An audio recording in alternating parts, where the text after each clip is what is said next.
মইনালি আসায় আমরা আনন্দে আমরা আত্মহারা।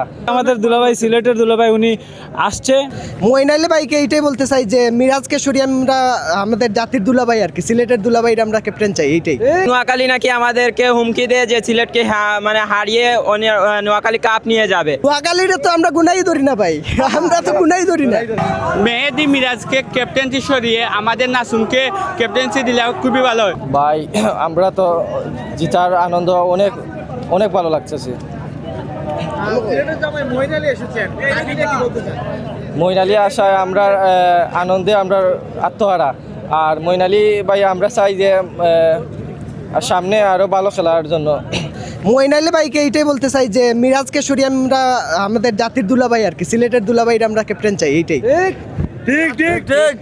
নোয়াখালীকে হারিয়ে জিততেন আসলে কেমন লাগছে? নোয়াখালীরে তো আমরা গুনাই ধরি না ভাই, আমরা তো গুনাই ধরি না। আমরা তো 2 দিন আসি না, এই জন্য আসছে। আমরা আজকে আসছি, দেখছেন নোয়াখালীর কি অবস্থা হয়েছে। আমরা জিতাই দিছি। 4 ম্যাচ হেরেছে, জি। তাদেরকে নিয়ে কি বলবেন? আমাদের গলার অবস্থা থেকে বুঝতে পারতেছেন না, ওরা ডরাই গেছে তো। আমাদের টিভিতে দেখাইছে। পুলিশ আমাদের গলার অবস্থা থেকে বোঝা যাইতেছে ওরা আমাদের চাউন্টে আত্মহারা হয়ে গেছে। এবারে বিপিএল এর চ্যাম্পিয়ন